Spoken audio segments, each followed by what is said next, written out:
Assalamualaikum warahmatullahi wabarakatuh. Hai guys, perkenalkan nama saya Aida Fitri. Saya dari kampus Universitas Muhammadiyah Aceh. Saya ingin menjelaskan tentang transaksi ekonomi dalam Islam. Mata kuliah ekonomi Islam yang diasuh oleh dosen Bapak Agus Haryanto SE MSI.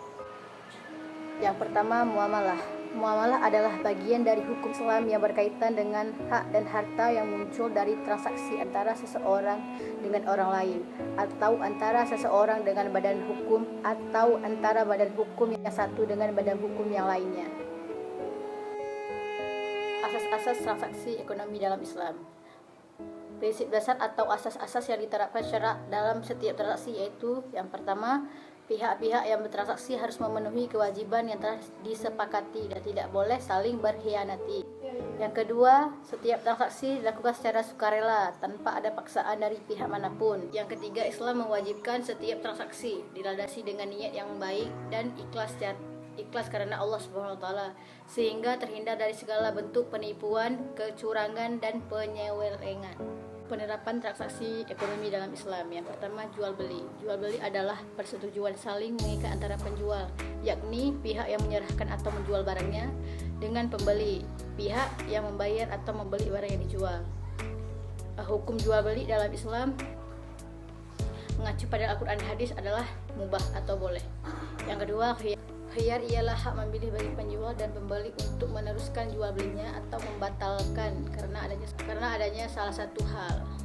Macam-macam khiyar. Yang pertama, khiyar majelis. Yang kedua, khiyar syarat. Yang ketiga, khiyar aib atau khiyar cacat. Macam-macam jual beli. Jual beli dapat dilihat dari beberapa sudut pandang, antara lain yang pertama, jual beli yang sah dan tidak terlarang, yaitu jual beli yang terpenuhi rukun-rukun dan syaratnya. Yang kedua adalah jual beli yang terlarang dan tidak sah, yaitu jual beli yang salah satu atau seluruh rukunnya atau jual beli itu pada dasarnya dan sifatnya tidak disyariatkan. Yang ketiga, jual beli yang sah tapi terlarang terjadi karena sebab-sebab berikut. Yang pertama, merugikan si penjual. Yang kedua, mempersulitkan peredaran barang. Yang ketiga, merugikan kepentingan umum.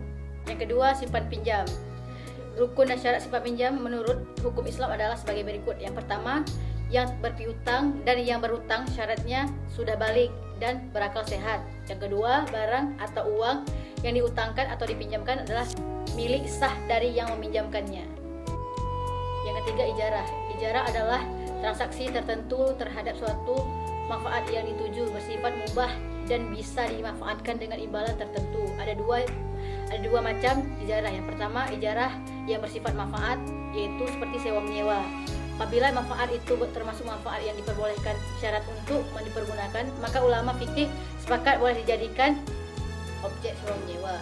Yang kedua, ijarah yang bersifat pekerjaan, ialah dengan cara mempekerjakan seseorang untuk melakukan suatu pekerjaan. Kerjasama ekonomi dalam Islam. Yang pertama, syirkah.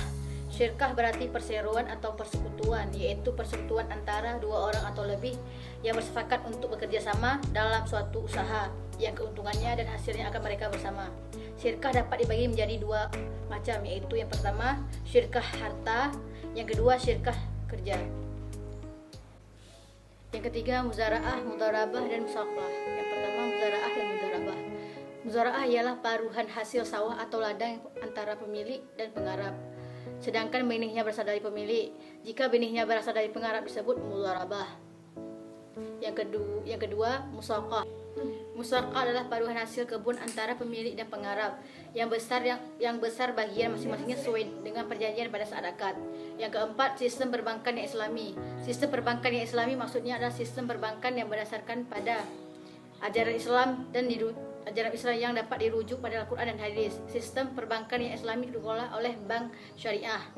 5. Sistem asuransi yang Islami.